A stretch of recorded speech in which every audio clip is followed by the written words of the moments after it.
ఓం శ్రీ గురుభ్యో నమః. ఓం శ్రీ మాత్రే నమః. శనిగ్రహము చాలా రోజుల తర్వాత వక్రస్థితిలో ఉన్న శని నవంబర్ 27వ తారీఖున మధ్యాహ్నం 4:04 1 డిగ్రీ 1 నిమిషంలో రుజుమార్గంలో పూర్వాభద్ర 4వ పాదంలో 1 డిగ్రీ 1 నిమిషంలో ఉంటుంది.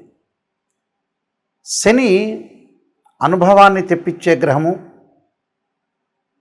అలానే అనుభవంతో పాటు గుణపాఠాలు, లైఫ్ స్పాను, ఆరోగ్య సంబంధించిన విషయాలు, ఆయు ప్రమాణాలు, కొన్ని రహస్యాలు తెలిపే గ్రహం ఏంటంటే శని. శని గోచారీత్యా సహజంగా 3, 6, 11 స్థానాల్లో సుఫలితాన్ని ఇస్తారు. కొన్ని మిగతా స్థానాల్లో మిశ్రమైన ఫలితాలు, కొన్ని స్థానాల్లో చెడు ఫలితాలు.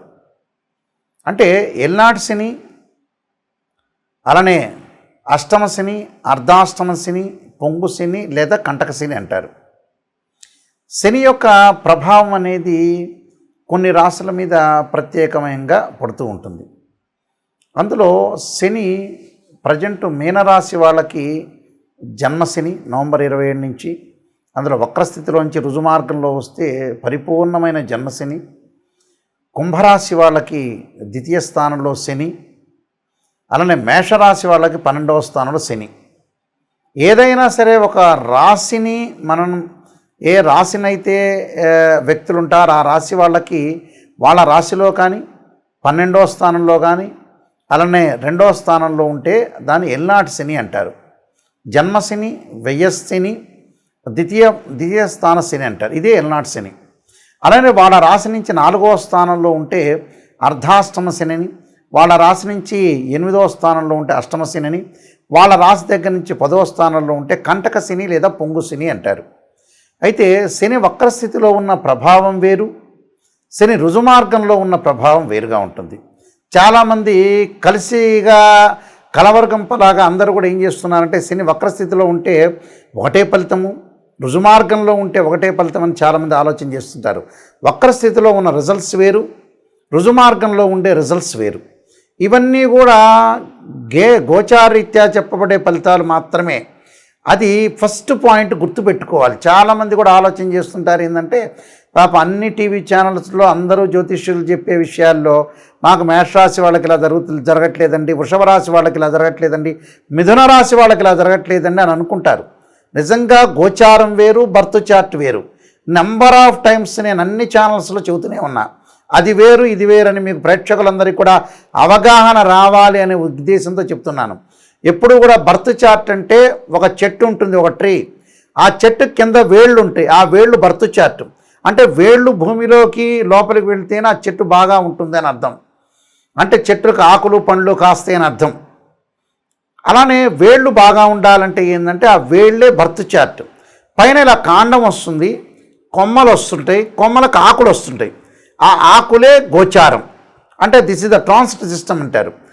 ఎలా ఉంటుందో ఆకుల విషయంలో మనకి రైన్ సీజన్లో ఆకులు వస్తాయి, వింటర్ సీజన్లో అలా ఉంటుంది, సమ్మర్ సీజన్లో రాలిపోతుంటాయి. అదే గోచారం అంటారు. అంటే గ్రహాల యొక్క ప్రభావం రొటేట్ అవుతూ ఉంటుంటే గ్రహాలు ఒక రాశి నుంచి మరొక రాశికి మారుతూ ఉంటాయి. కాబట్టి ఎందుకు చెబుతున్నారు ఆ గోచారం కూడా వితిన్ సెకండ్లో వాళ్ళ జీవితం మారిపోతుందేమోనని. అంటే ఒక ఎగ్జాంపుల్ చెబుతున్నాను.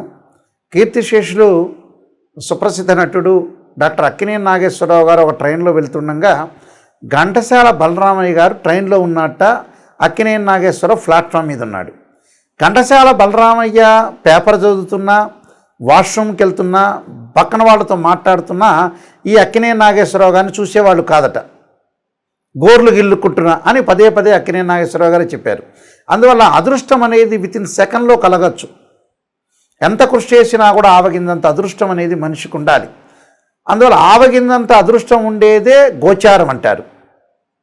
అందువల్ల ఆ గోచారంలో శని యొక్క ప్రాధాన్యత ఏమిటి, శని వల్ల ఎలాంటి రిజల్ట్స్ రాబోతున్నాయి, రుజుమార్గంలో ఉంటే ఎవరెవరికి ఎలా మంచి చెడుల యొక్క మిశ్రమైన చెడు మంచి మిశ్రమైన ఫలితాలు ఏ విధంగా ఉంటాయో మనం ద్వాదశ రాశుల వాళ్ళకి ఏ విధంగా ఉన్నాయో ఒకసారి మనం తెలుసుకుందాం.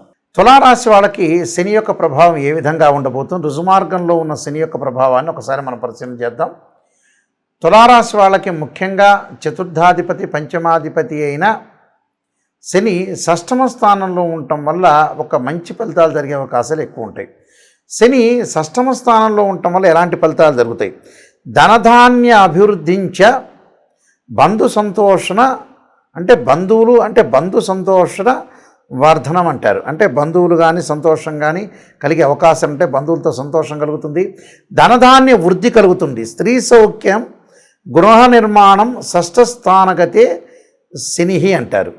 అంటే షష్ఠస్థానంలో శని ఉంటే, 6వ స్థానంలో శని ఉంటే స్త్రీ సౌఖ్యము, సంతోషము, నూతన గృహ నిర్మాణము, బంధుమిత్రులతో సమాగమనము, అంటే బంధుమిత్రులతో స్నేహితము, ధనధాన్య వృద్ధి కలిగే అవకాశాలు ఎక్కువ ఉంటాయి. విశేషమైన సుఫలితాలు కలిగే అవకాశాలు ఎక్కువ ఉంటాయి. అంటే 6వ స్థానంలో శని యొక్క ప్రభావం వల్ల చాలా అద్భుతమైన రిజల్ట్స్ వచ్చే అవకాశాలు ఎక్కువ ఉంటాయి. వృత్తి వ్యాపారాల యందు ఎదురులేని విధంగా ఉండటం, భాగస్వామ్య వ్యాపారం బాగా కలిసి రావటం, కొత్త వ్యాపారాలకు శ్రీకారం చుట్టడం, పార్ట్నర్షిప్ లభించే అవకాశాలు, వృత్తి ఉద్యోగాల్లో ప్రమోషన్లు కలిగే అవకాశాలు, దూర ప్రాంతాల్లో ప్రయాణాలు, అలానే ప్రయాణాలు అనుకూలించే అవకాశాలు ఎక్కువ ఉంటాయి. స్థిర చరాస్తుల అభివృద్ధి కలిగే అవకాశాలు, కోర్టు వ్యవహారాలు అనుకూలంగా ఉండటం, ఆనందము, అలానే తీర్థయాత్రలు, పుణ్యక్షేత్రాలకు వెళ్ళే అవకాశాలు ఎక్కువ ఉంటాయి. అంటే ప్రతి పనిలో కూడా 6వ స్థానంలో శని ఉంటే దుష్టులు దూరంగా ఉంటారు, శత్రువులు మిత్రులుగా మారిపోవటం, రుణబాధలు తగ్గే అవకాశాలు ఉంటాయి, నరదృష్టి తగ్గే అవకాశాలు ఎక్కువ ఉంటాయి. అంటే బంధుమిత్రులతోటి కూడా సహనంగా ఉండే అవకాశాలు ఎక్కువ ఉంటాయి. కలయిక, నూతన గృహ నిర్మాణము, అన్ని విషయాల్లో కూడా సర్వత్రా విజయం లభించే అవకాశాలు ఖచ్చితంగా ఉంటాయి. కాబట్టి మరింత విజయాలు లభించాలంటే నేను చెప్పబోయే పరిహారాలు మీరు పాటించండి, మీకు మంచి జరిగే అవకాశం ఖచ్చితంగా ఉంటుంది. శని వల్ల కొంతమందికి మంచి ఫలితాలు, చెడు ఫలితాలు వస్తుంటాయి. ప్రధానంగా శని వల్ల చెడు ఫలితాలు కానీ మరింత మెరుగైన ఫలితాలు రావాలంటే శనికి కొన్ని పరిహార మార్గాలు ఉంటాయి. అంటే శనికి పరిహార మార్గాలంటే శనితో జాతకరీత్యా కొన్ని దోషాలు ఏర్పడుతుంటాయి. పునర్భవ దోషం అంటారు జీవితంలో, బర్త్ చార్ట్లో పునర్భవ దోషం అంటే ఏంటంటే కాలయాపన జరుగుతుంది అని అర్థం. కాలయాపన అంటే ఏమిటి? శని చంద్రుడి నక్షత్రాల్లో ఉన్నా, చంద్రుడు శని నక్షత్రాల్లో ఉన్నా, శని చంద్రుడిని చూస్తున్నా, శని సహజంగా సప్తమాన్ని చూస్తూ ఉంటాడు చంద్రుడిని. ఒకడ శని చంద్రుడు పరస్పర వీక్షణ ఉంటే సప్తమ స్థానం అంటాము. అంటే శని చంద్రుడిని 7th హౌస్లో చూస్తున్నా, చంద్రుడు శనిని 7th హౌస్లో చూస్తున్నా కూడా పునర్భవ దోషం, కాలయాపన జరుగుతుందని అర్థం. అలానే శని తృతీయ స్థానాన్ని, దశమ స్థానాన్ని చూస్తాడు. శనికి తృతీయంలో చంద్రుడు ఉన్నా, దశమంలో చంద్రుడు ఉన్నా కూడా పునర్భవ దోషం ఉంటుంది. అలానే శని రోహిణి, హస్త, శ్రవణ నక్షత్రాల్లో ఉన్న, చంద్రుడు పుష్యమి, అనురాధ, ఉత్తరాభాద్ర నక్షత్రాల్లో ఉన్నా కూడా పునర్భవ దోషం అనేది కలుగుతుంది. కాలయాపన జరగటం, పనులలో ఆలస్యము, మానసికంగా ఆందోళన, మెంటల్ టెన్షన్ కావటం, అన్ని పనులు దగ్గరికి వచ్చినట్టు వచ్చి వెనక్కి వెళ్ళే అవకాశాలు ఉండటం, ఏ పని కూడా సక్రమంగా కాలేకపోవటం, అన్నీ కూడా టోటల్గా ఫెయిల్ అయ్యే అవకాశాలు ఎక్కువ ఉంటాయి. అయితే ఎల్నాటి శని, అర్ధమ శని, అష్టమ శని, పొంగు శని, కంటక శని, వీటన్నిటి కూడా శని యొక్క దోషాన్ని పరిహారం చేసుకోవాలి. శని యొక్క దోషం పరిహారం చేయాలంటే శని జపం చేయించుకోవాలి 19,000 సార్లు. అలానే శనీశ్వర హోమం చేసుకోవాలి. ఆరోగ్యం బాగాలేకపోతే నువ్వుల నూనెతో శివుడికి అభిషేకం చేసుకోవాలి. శనికి నల్లని ద్రాక్షారసంతో అభిషేకం చేయాలి. నల్ల నువ్వులు, నల్లని వస్త్రము, నల్లని గొడుగు, నల్లని చెప్పులు, నల్లని మేకు దానం చేయాలి. అలాగా శనికి సంబంధించిన దక్షిణాకాళి స్తోత్రాన్ని కూడా పాలన చేయడం చాలా మంచిది. అంటే శనికి అధిదేవత, ప్రతిదేవత, అధిష్టాన దేవత, అంతరిక్ష దేవతలు ఉంటారు. అంటే ఇవన్నీ కూడా మనం చదువుకోవాలి. అంటే శనికి సంబంధించినవి ఏదైతే అధిదేవత, ప్రతిదేవత, అంతరిక్ష దేవత, అధిష్టాన దేవతలు ఉంటారు, వీళ్ళని భక్తిపూర్వకంగా మనం ప్రార్థన చేయటం అనేది చాలా ఇంపార్టెంట్. ఇక్కడ ఆరాధన చేయాలి. అందువల్ల ఇవన్నీ కూడా మనం కరెక్ట్గా చేసుకునేటట్టయితే మనకు పర్ఫెక్ట్ రిజల్ట్స్ వచ్చే అవకాశాలు ఎక్కువగా ఉంటాయి. అయితే మా www.nayakanti.com, nayakanti.in మీరు సంప్రదించవచ్చు. మా గురించి అంతా కూడా నేను 15 పుస్తకాలు రాశాను రాజమండ్రి మోహన్ పబ్లికేషన్ వాళ్ళకి. కాలసర్పయోగము, కాలసర్పయోగ చంద్రిక, రాహుకేతులు, ఛాయాగ్రహాలు, స్వప్నశాస్త్ర ఫలదీపిక, అలానే జాతక చంద్రిక, వివాహ మార్తాండము, పుత్రగణపతి వ్రతము, సర్వదేవతా గోత్ర ప్రవర్లు పార్ట్ 1, పార్ట్ 2, బృహత్ పరిహార సింధు, ఇలాంటి పుస్తకాలన్నీ కూడా నేను నెంబర్ ఆఫ్ ఆస్ట్రాలజీ బుక్స్ రాశాను. మీరు అన్నీ కూడా తెలుసుకోవచ్చు. తెలుసుకొని చక్కగా ఎలాంటి ఫలితాలు జరగబోతున్నాయి ఆ పుస్తకాల్లో కూడా ఉంటాయి. అలానే జాతకాన్ని నన్ను సంప్రదించవచ్చు. ఆ బుక్స్ ఎవరికన్నా కూడా కావాలంటే మా నెంబర్కి ఫోన్ చేసి తెప్పించుకోవచ్చు. లేకపోతే మోహన్ పబ్లికేషన్ వాళ్ళైనా కూడా మీరు సంప్రదించవచ్చు. అయితే నిజాన్ని తెలుసుకోండి. మీరు ఏదైతే మా ద్వారా ఖచ్చితంగా నిజాన్ని తెలుసుకొని ముందుకు వెళ్ళటం అనేది చాలా ఇంపార్టెంట్. ఎప్పుడూ కూడా నిజాన్ని తెలుసుకోకుండా మనం మోసం చేసుకోవటం వల్ల మనకి నష్టమే తప్పితే ఎదుటివాడికి ఏమి ఉండదు. మనం నష్టపోయినట్టే. నిజంగా చెప్తానంటే ఈ వీడియో అంతా కూడా మీరు చూడండి, ప్రతి వీడియో కూడా చూస్తూ ఉండండి. అన్ని రహస్యాలు, అన్ని విషయాలన్నీ కూడా మీకు చెప్తాను. జాగ్రత్త పడండి. జీవితంలో డబ్బు ఎక్కడ ఖర్చు పెట్టాలో తెలుసుకోండి. డబ్బులు ఎక్కడ పొదుపు చేయాలో చూసుకోండి. ఈ మధ్యకాలంలో మంచి విషయాలకు డబ్బు ఖర్చు పెట్టట్ల. అలానే మానవుడు దిగజారిపోవడానికి కూడా కారణం అదే అవుతుంది. కాబట్టి అన్ని విషయాలు మీరు ఇంటి వాస్తు ప్రకారంగా కూడా మాకు కాల్ చేయొచ్చు. అలానే మేము మ్యాథమెటికల్ క్యాలిక్యులేషన్లో జాతకాన్ని చూస్తాము.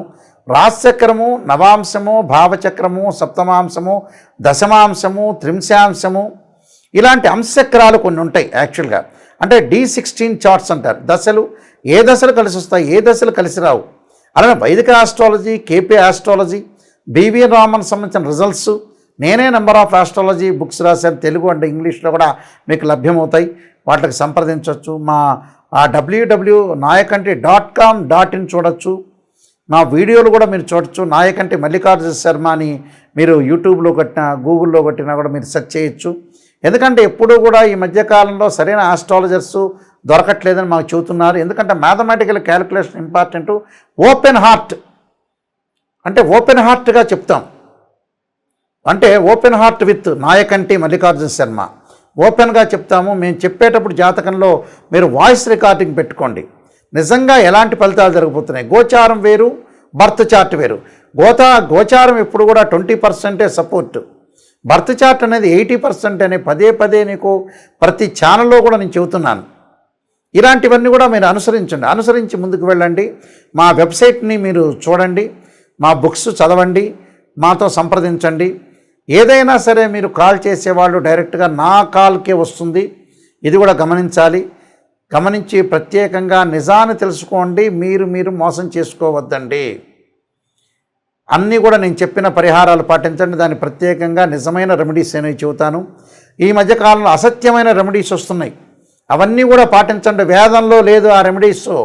ఋగ్వేదం, యజుర్వేదం, సామవేద, అధర్వణ వేదాల్లో ఏదైతే రెమెడీస్ ఉన్నాయో లాల్ కితాబ్ రెమెడీస్ నార్త్ ఇండియా నుంచి వచ్చేవి, అవి ఫలించేవి కాదు. చూడండి, కృతయుగం, ద్వాపరయుగం, కలియుగాల్లో కూడా యజ్ఞయాగాది క్రతువులే చేశారు. కానీ ఉప్పు దీపం పెట్టండి, ఆ నువ్వుల నీళ్ళని తీసుకొచ్చి ఈశాన్యంలో పెట్టి ఒక పుష్పాన్ని వేయండి, తర్వాత వచ్చేటప్పటిగా మాకు ధనం కలగాలంటే ఎక్కడ వేరే వాళ్ళ ఇంటి ముందు కొబ్బరికాయ కొట్టండి. ఇవన్నీ కూడా ఫేక్ రెమెడీస్. ఎక్కడ ఏ వేదంలో కూడా చెప్పలేదు, నిరూపించలేరు కూడా. శాస్త్రీయంగా ఆలోచన చేయండి, శాస్త్రీయ విధానాన్ని అనుసరించండి.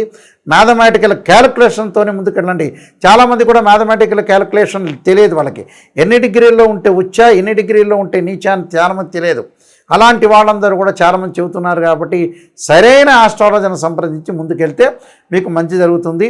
మీకు శని యొక్క అనుగ్రహం ఉండాలని ఆశిస్తూ సర్వే జనా సుఖినో భవంతు.